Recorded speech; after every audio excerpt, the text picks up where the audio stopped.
Hello student, our today's point is quantum numbers. These are the numbers which shows state of the electron, energy associated with as well as location of the electrons around the nucleus, that is quantum numbers. These are numbers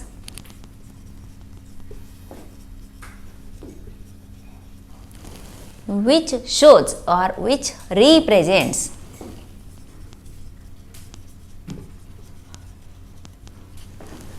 state of the electron. State of the electron, energy associated with it,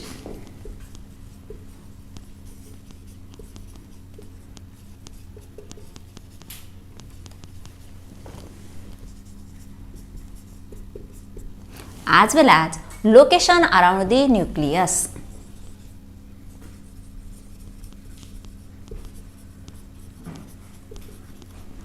Location around the nucleus.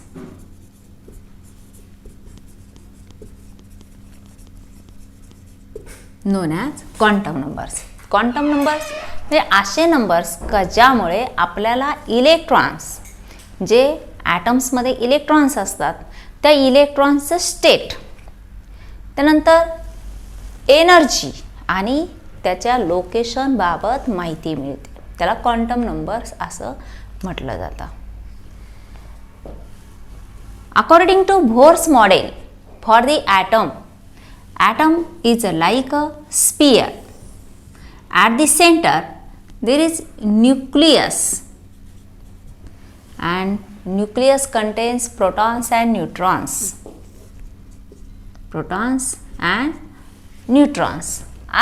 And electrons are revolve around the nucleus in different orbit.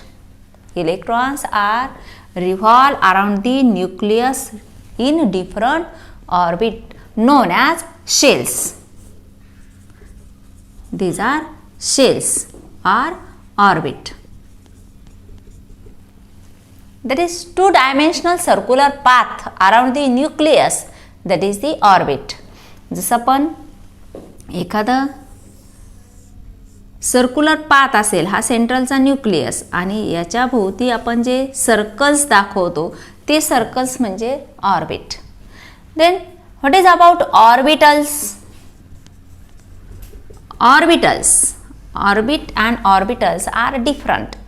Orbitals is three-dimensional space around the nucleus, that is orbitals.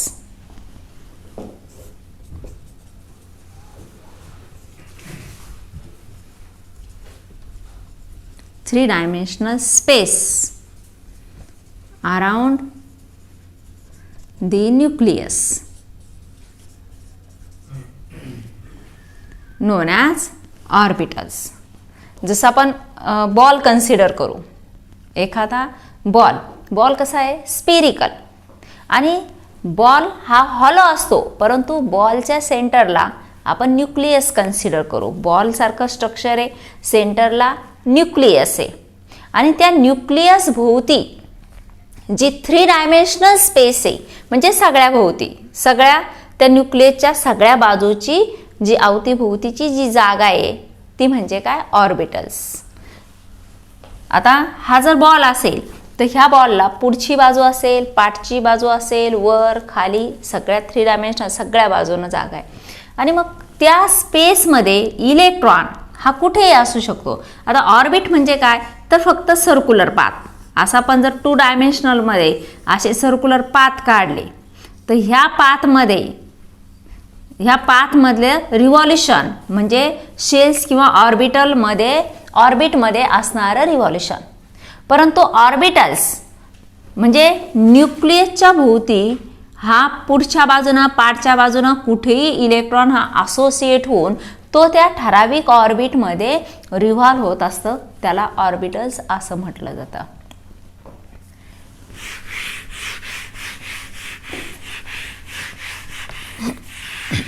In these orbitals, probability of finding the electrons maximum. तिथं त्या ऑर्बिटलमध्ये आपल्याला electrons हा जास्तीत जास्त आढळण्याची शक्यता असते. Probability of finding the electrons are maximum. Orbitals are divided into 3 quantums. Orbitals are divided into 3 quantums and electrons are divided into 4 quantums. Orbitals ची विभागणी ही 3 quantums मध्ये केलेली.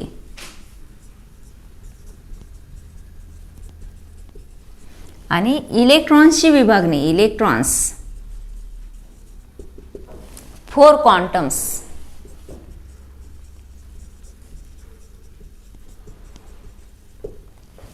3 क्वांटम्स कोणते तर principal quantum numbers, that is principal quantum,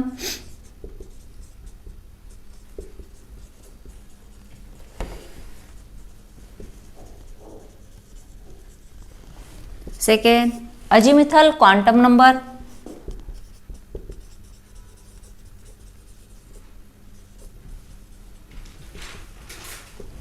R subsidiary quantum number,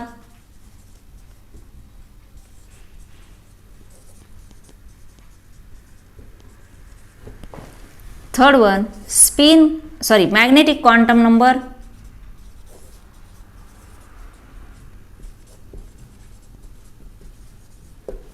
हे 3 ऑर्बिटल्ससाठी. आणि आणखी एक ॲडिशनल जो इलेक्ट्रॉनसाठी spin quantum number.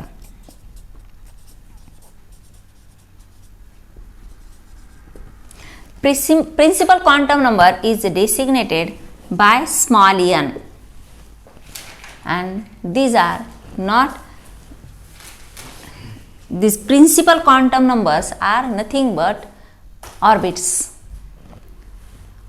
that is circular path around the nucleus. त्यालाच प्रिन्सिपल क्वांटम नंबर असं आपण म्हणतो. त्यालाच दुसरं नाव आहे शेल्स, जे आपण KLMN ह्या कॅपिटल लेटर्सनं दाखवतो. हा जर न्यूक्लियस असेल आणि न्यूक्लियस भोवती जे सर्क्युलर पाथ आहे त्याला आपण 1 2 3 4 असंही डिसिग्नेशन देतो, किंवा K shell, L shell, M shell, N shell, O shell etcetera. Principal quantum number. त्यानंतर azimuthal quantum number, it is denoted by small l. azimuthal quantum number are subsidiary quantum number. That azimuthal quantum number L is again, this is subshell or orbitals. यालाच आपण subshell किंवा orbitals असं म्हणतो. That is 3-dimensional space in which probability of finding electrons maximum. ज्या ठिकाणी आपल्याला जास्तीत जास्त इलेक्ट्रॉन्स आढळून येतात असे त्याला सबशेल किंवा ऑर्बिटल्स असं म्हटलं जातं. Then magnetic quantum numbers, it shows orientation of electrons.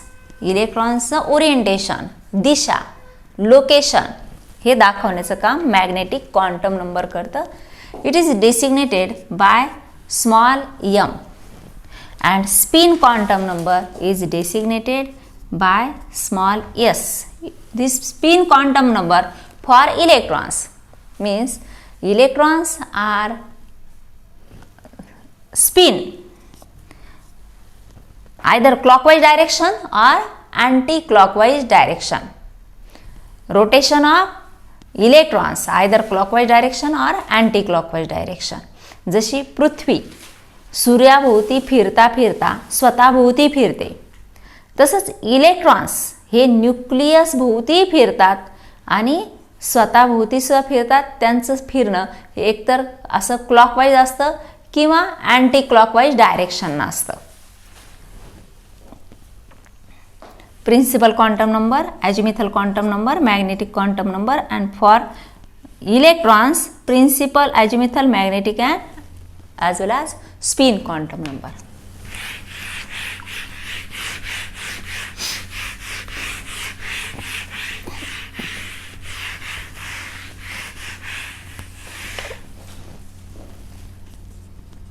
values for different quantum numbers.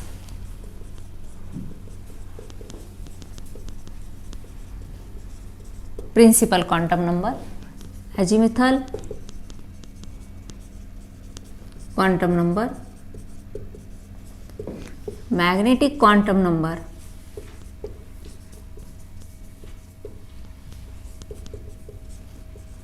and spin quantum number.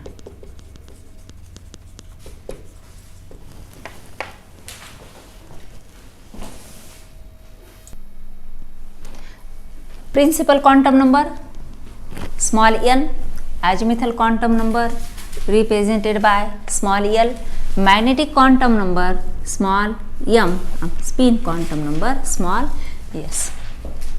Number of orbitals in principal quantum number is calculated by n square. Number of orbitals म्हणजे प्रत्येक ऑर्बिटमध्ये असणारे orbitals, तर हे n square ह्या फॉर्म्युल्यानं काढले जातात. When n equal to 1, then n square that is number of orbitals, number of orbitals in each shell or principal quantum number, that is n square equal to 1 square means 1, only one orbital. When n equal to 2, 2 square equal to 4 orbitals. In second shell 4 orbitals. n equal to 3, 3 square equal to 9 orbitals. n equal to 4, that is 4 square equal to 16 orbitals.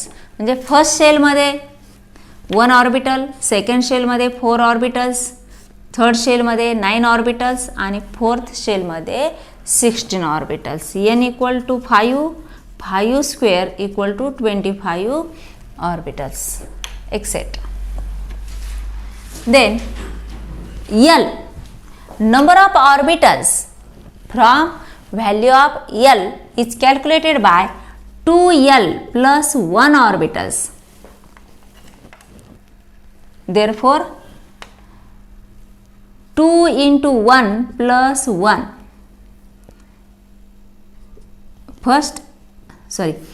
value of l is depends upon value of n. When n equal to 1, l equal to 0, and it is from 0 to n minus 1. Therefore when n equal to 2, l equal to 0 and 1, that is n minus 1. इथं n equal to 1 असेल तर l equal to काय होईल, n minus 1, म्हणजेच 1 minus 1 equal to 0. n equal to 1, l equal to n minus 1, n ची value किती घेतली 1, आणि मग 1 minus 1 equal to काय होईल, 0 होईल. that is l equal to 0. n equal to 2, 2 जर असेल तर n equal to काय होईल, इथं 2 minus 1 equal to 1. n equal to 3, then 3 minus 1 equal to 2. Therefore ranging from 0 to n minus 1, म्हणजे n equal to 1, 2, 3. मग प्रत्येक वेळी व्हॅल्यू कशी येणार आपली, इथं l equal to 0 येणार. n equal to 1 असताना l equal to 0 असेल आणि त्याचं डिसिग्नेशन आहे s, त्याला s ऑर्बिटल असं आपण म्हणतो. Then n equal to 2, therefore l equal to 0 and 1, दोन व्हॅल्यूज येतील त्याला, 0 आणि 1. आपण काय म्हटलंय, ranging from 0 to n minus 1. म्हणून इथं दोन व्हॅल्यूज आल्या, एक 0 म्हणजे 1 minus 1 equal to 0, 2 minus 1 equal to 1, designated as s and p. l equal to 0 असताना s त्याचं रिप्रेझेंटेशन एल इक्वल टू 1 असताना त्याचं रिप्रेझेंटेशन पी असं होईल. N equal to 3, n equal to 3 that is L equal to 0, 1 and 2 अशा total 3 values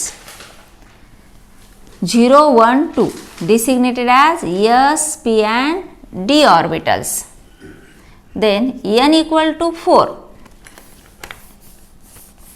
N equal to 4, L equal to 0, 1, 2 and 3 designated as S, P, D and F orbitals.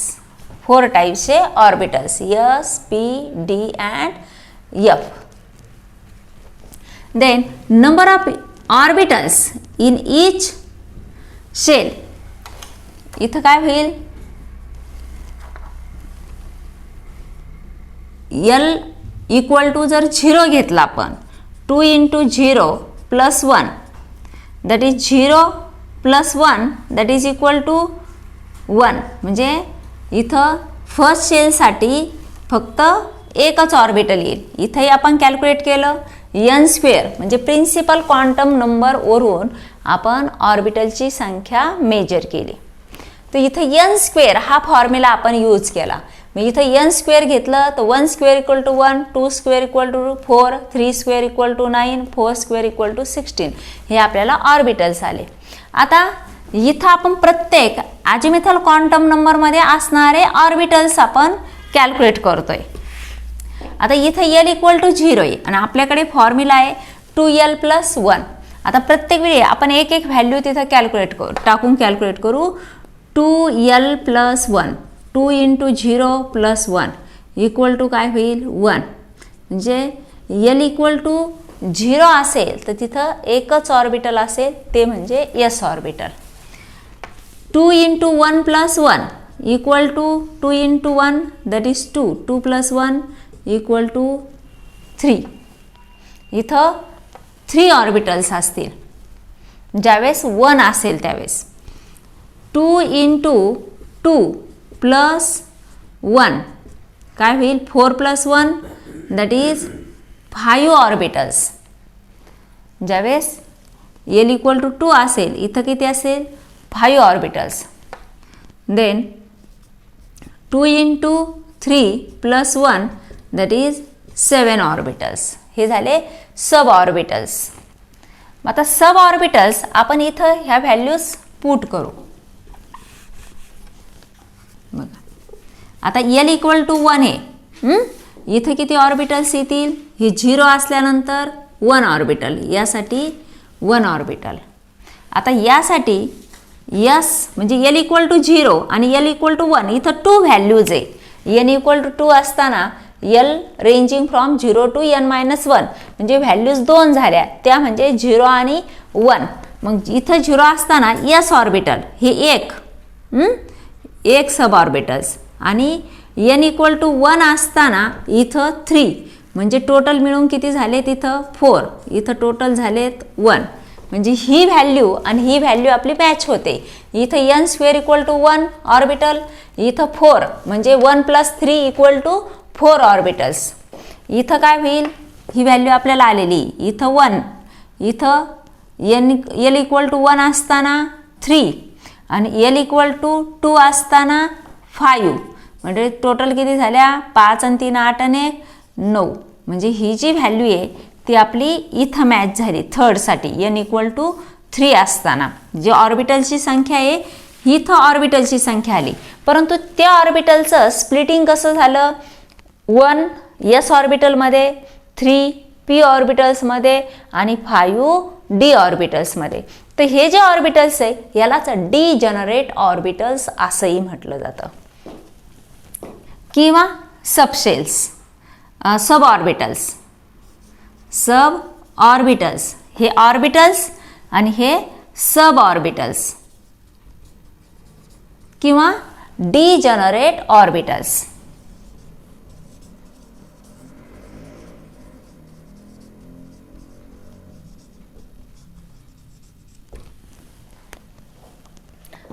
त्यानंतर L equal to आपण 0, 1, 2, 3 असे 4 values घेतल्या, म्हणजे 4 अजिमिथल quantum numbers घेतले. त्याचं designation केलं आपण S, P, D आणि F. आता S केव्हा आहे तर L इक्वल टू 0 असताना, त्यावेळेस ऑर्बिटल्स किती येतात 1, हे 1. त्यानंतर 1 असताना इथं ऑर्बिटल्स किती आले 3, हे प्लस 3. 2 असताना ऑर्बिटल्स आलेत 5 प्लस 5 आणि 3 असताना ऑर्बिटल्स आलेत आपले इथं हे 7 प्लस 7. मग आता टोटल ऑर्बिटल्स किती झाले, हे 7 आणि 5 12, 12 आणि 3 15 आणि 1 16. म्हणजे ही व्हॅल्यू आणि ही व्हॅल्यू आपली मॅच झाली आहे. हे n स्क्वेअर म्हणजे 4 स्क्वेअर इक्वल टू 16. आणि आपण याचं स्प्लिटिंग केल्यानंतर त्याची टोटल केली तर ती सुद्धा किती आली 16 आली. म्हणजे प्रत्येक प्रिन्सिपल क्वांटम नंबरमध्ये n स्क्वेअर फर्स्ट शेलला 1 ऑर्बिटल असेल, सेकंडसाठी 4 ऑर्बिटल्स असतील, थर्ड शेलसाठी 9 ऑर्बिटल्स आणि फोर्थ शेलसाठी 16 ऑर्बिटल्स असतील.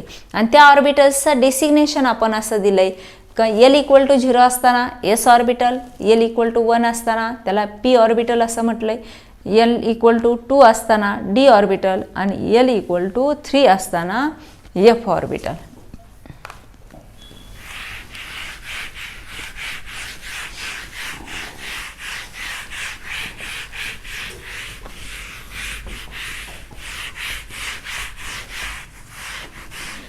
Then magnetic quantum number.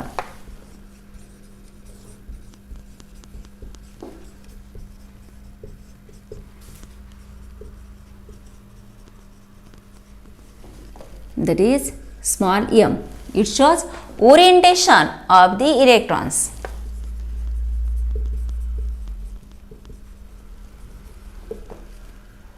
Of an electrons. Orientation म्हणजे दिशा, इलेक्ट्रॉनची दिशा.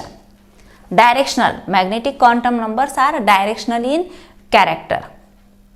म्हणजे त्यामध्ये S ऑर्बिटल ज्याचं स्पिरिकल शेप आहे, हे काय नॉन डायरेक्शनल आहे S orbital.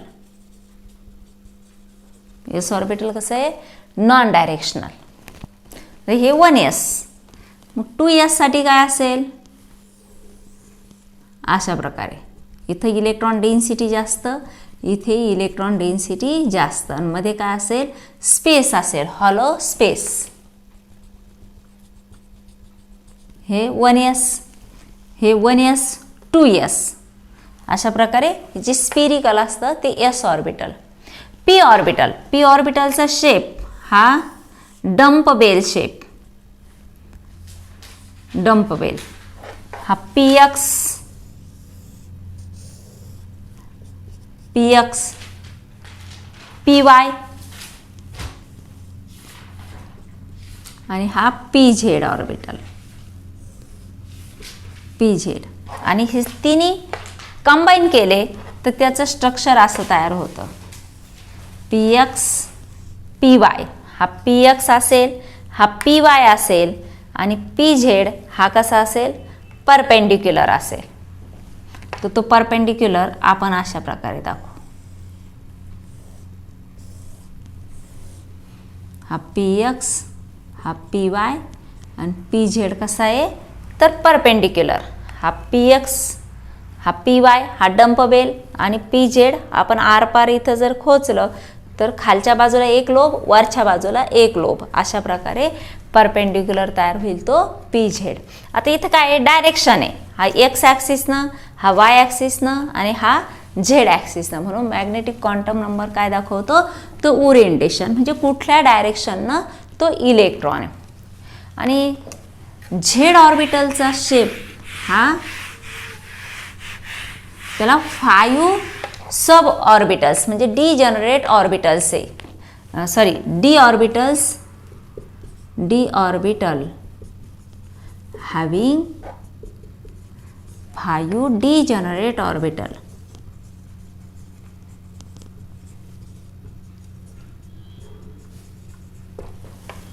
They are designated as dxy, dyz, dxz, dx square y square and dz square असे 5 डिजनरेट ऑर्बिटल्स. आता आपण एक कन्सिडर करायचं.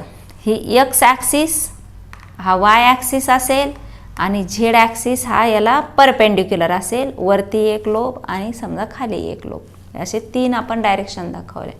आता एक्स वाय, वाय झेड आणि एक्स झेड हे कसे बिटवीन दी ॲक्सिस, हे जे ॲक्सिस आहे हा एक्स ॲक्सिस, हा वाय ॲक्सिस आणि हा झेड ॲक्सिस, ह्या ॲक्सिसच्या मध्ये जे लोब्स असतील, ऑर्बिटल असतील ते बिटवीन दी ॲक्सिस. आणि D x square Y square आणि डी झेड स्क्वेअर ते ऑन दी ॲक्सिस असतील. हा ॲक्सिस असेल, हा ॲक्सिस असेल फॉर एक्झाम्पल एक्स ॲक्सिस, तर यावर जो असतो हा याला म्हणतात on the axis.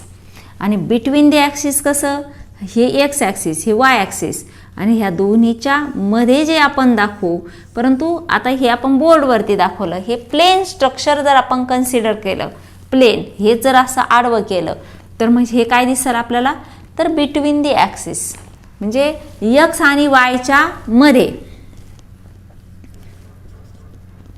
X axis आणि हा वाय ॲक्सिस या दोन्हीच्या मध्ये, आणि हा आपला झेड ॲक्सिस आहे. परंतु बोर्डवरती आपण परपेंडिक्युलर अशा प्रकारे दाखवतो डॉटेड लाईननं. हा कन्सिडर करा. म्हणजे हा जो लोब आहे हा झेड ॲक्सिसवर नाही आहे, परंतु हा एक्स आणि वायच्या मध्ये, आणि हा आपण नंतर झेड ॲक्सिस दाखवला. जसं आपण एक्स आणि वायच फक्त कन्सिडर केलं तर दोन्हीच्या मध्ये काय असणार आहे, ते लोब्स असणार आहे. आणि हा झेड ॲक्सिस हा जर आपण असा परपेंडिक्युलर ठेवला तर इथं येण्याचं कारण नाही, परंतु 2 डायमेन्शनल आपण दाखवत असताना आपल्याला अशी डॉटेड लाईन ही झेड ॲक्सिससाठी दाखवावी लागते. मग डी वाय झेड कसं असणार, हा झेड ॲक्सिस आणि हा वाय ॲक्सिस, इथं जसं आपण दोन्हीच्या मध्ये दाखवलं एक्स आणि वाय, तसं झेड आणि वायच्या मध्ये हा वाय झेड असणार. एक्स झेड हा एक्स आणि वायच्या मध्ये असणार. D x square Y square, D x square Y square, तो असा असणार. हा ॲक्सिसवरती एक्स ॲक्सिस वाय ॲक्सिस हा जसा बिटवीन दी ॲक्सिस होता एक्स आणि वायच्या, हा एक्स आणि वाय ॲक्सिसवर असणार. आणि डी झेड स्क्वेअर हा झेड ॲक्सिस जर आपण कन्सिडर केला तर हा झेड ॲक्सिसवरती अशा प्रकारे असेल. अशा प्रकारे हे 5 डिजनरेट ऑर्बिटल्स असतील. Each orbital or suborbital or degenerate orbitals contains 2 electrons, maximum 2 electrons. प्रत्येक ऑर्बिटलमध्ये मॅक्सिमम 2 इलेक्ट्रॉन्स असतात. आणि बॉक्स डायग्राममध्ये आपण जे ऑर्बिटल्स दाखवले, आता एस ऑर्बिटलसाठी डिजनरेट ऑर्बिटल नाही, एकच ऑर्बिटल आहे, तर त्यामध्ये असे आपण 2 इलेक्ट्रॉन्स दाखवणार. आता 2 इलेक्ट्रॉन्स का दाखवतो, तर तिथं पेअर ऑफ इलेक्ट्रॉन्स असतात. One rotate in clockwise direction, जो आपण अपवर्ड डायरेक्शननं ॲरो दाखवतो तो क्लॉकवाईज डायरेक्शन दाखवण्यासाठी करतो. जे डाऊनवर्ड डायरेक्शननं ॲरो करतो तो अँटी क्लॉकवाईज डायरेक्शन. हा जर इलेक्ट्रॉन आपण कन्सिडर केला तर एक इलेक्ट्रॉन हा क्लॉकवाईज डायरेक्शननं फिरत असेल आणि दुसरा इलेक्ट्रॉन हा अँटी क्लॉकवाईज डायरेक्शननं रोटेट होत असेल. मग त्याचं रोटेशन दाखवत असताना एक अपवर्ड ॲरोनं दाखवला जातो, दुसरा इलेक्ट्रॉन हा डाऊनवर्ड ॲरोनं दाखवण्यासाठी आपण ॲरोचा वापर करतो. मग हे एस ऑर्बिटल, किंवा आपण असं सर्क्युलरमध्ये सुद्धा ते दाखवू शकतो, सर्कलमध्ये. त्यानंतर पी ऑर्बिटल्सचे डिजनरेट दाखवण्यासाठी अशा प्रकारे दाखवले जातात. आणि हे त्याचे 6 इलेक्ट्रॉन्स, मॅक्सिमम 6 इलेक्ट्रॉन्स. डी ऑर्बिटलमध्ये मॅक्सिमम 10 इलेक्ट्रॉन्स, हे 5 डिजनरेट ऑर्बिटल्स. आणि ते फिल करत असताना आपण सिंगली आणि नंतर डबली, ते का करतात ते नंतर रूल आपण बघणारच आहे, का असंच का करायचं म्हणून. हे डी ऑर्बिटल, हे S orbital, P orbital, D orbital आणि F orbital having 7 degenerate orbitals. Each contain 2 electrons. Therefore, maximum 14 electrons in F orbital. हे त्याचे 7 डिजनरेट ऑर्बिटल आणि प्रत्येक ऑर्बिटलमध्ये मॅक्सिमम 2 इलेक्ट्रॉन्स असे टोटल 14 इलेक्ट्रॉन्स आपण दाखवू शकतो. हे सुद्धा दाखवत असताना असा सर्कलचा वापर केला तरी चालतं. आणि यासाठी 7.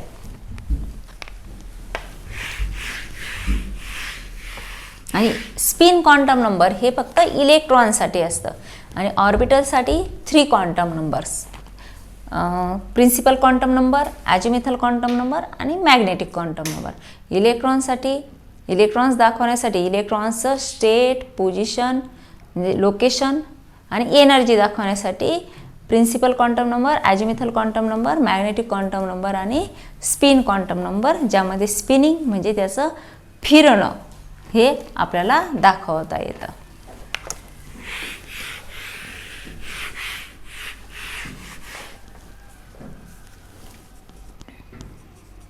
Principal quantum number, azimuthal quantum number,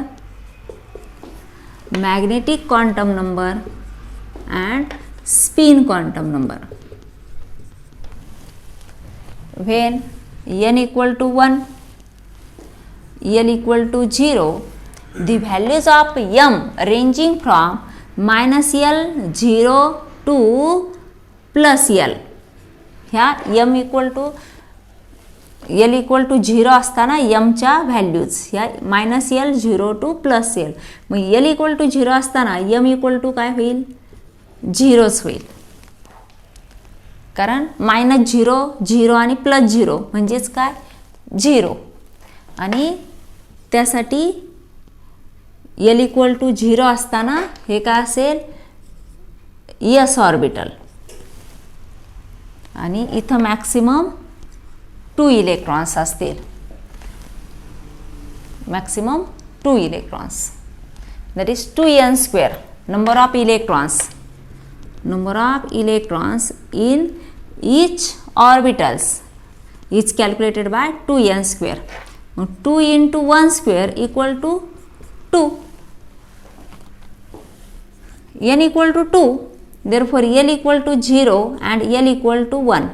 It having two values 0 and 1 designated as s and p.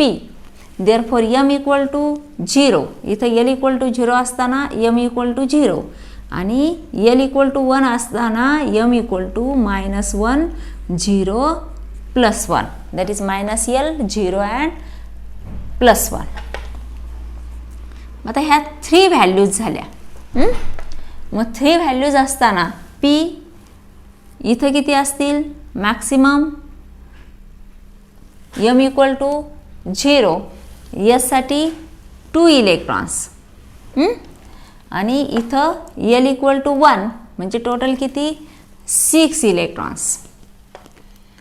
प्रत्येकमध्ये एक एक इलेक्ट्रॉन, यालाच म्हणतात px py आणि हे pz. म्हणजे टोटल किती झाले 8. मग 2n square equal to 2 into 2 square equal to 2 into 4 equal to 8 electrons. म्हणजे फर्स्टमध्ये 2 इलेक्ट्रॉन्स, हे l इक्वल टू 1 असताना 6 इलेक्ट्रॉन, टोटल किती झालेत 8 इलेक्ट्रॉन्स. इथं आपण नंबर ऑफ इलेक्ट्रॉन्स असं देऊ, number of electrons.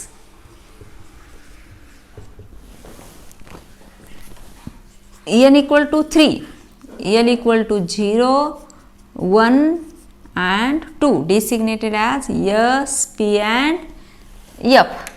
Then values of magnetic quantum number m equal to 0, here minus 1 0 plus 1, इथं होईल minus 2 minus 1 0 plus 1 आणि हे plus 2. म्हणजे किती झाले 5 डिजनरेट ऑर्बिटल्स. 5 ओरिएंटेशन, इथं 5 ओरिएंटेशन. मग 5 ओरिएंटेशन कसं dxy dyz dxz dx square y square dy Z square. आणि प्रत्येकी 2 इलेक्ट्रॉन्स म्हणजे किती झाले 2 × 5 = 10 इलेक्ट्रॉन्स. मग आता हे 10 इलेक्ट्रॉन्स कसे असतील, यामध्ये इथं हे n = 3 म्हणजे टोटल किती इलेक्ट्रॉन्स आपल्याला हवेत 2 × 3 स्क्वेअर = 2 × 9 = 18 इलेक्ट्रॉन्स. हे टोटल इलेक्ट्रॉन्स किती भरले पाहिजे, हे सगळे मिळून 18 इलेक्ट्रॉन्स.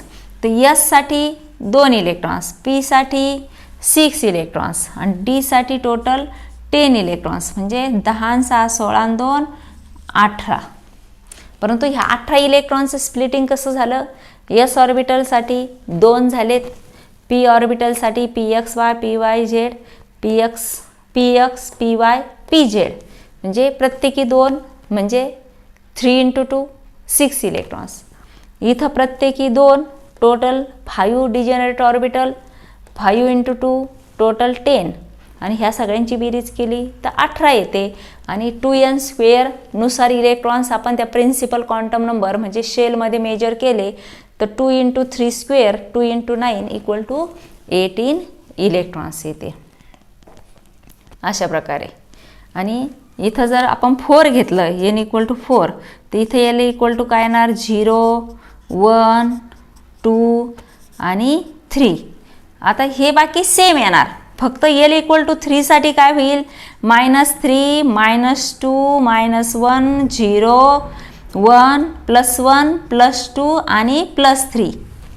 आता हा जो F ऑर्बिटल आहे तर हे F ऑर्बिटलचा शेप थोडासा कॉम्प्लिकेटेड आहे, परंतु हे टोटल किती झाले 1 2 3 4 5 6 आणि 7 म्हणजे याला 7 डिजनरेट ऑर्बिटल्स येतील. F ऑर्बिटलसाठी 7 degenerate orbital. मग 7 × 2 दॅट इज 14 म्हणजे हे टोटल 18 इथपर्यंत S P D साठी सारखेच येणार. आणि F चे त्यात 14 जर आपण ॲड केले तर 18 + 14 किती 32 म्हणजे टोटल 32 इलेक्ट्रॉन्स. आणि तेच जर आपण फॉर्म्युल्यामध्ये यूज केलं 2 × 4 स्क्वेअर 2 × 16 = 32 इलेक्ट्रॉन्स म्हणजे 2n² नाही आपल्याला टोटल इलेक्ट्रॉन्स काढता येतात. आणि त्या इलेक्ट्रॉनचं स्प्लिटिंगही काढता येतं. S साठी 2 P साठी 6 D साठी 10 आणि F साठी 14 टोटल मिळून केले तर ते किती होतील 32.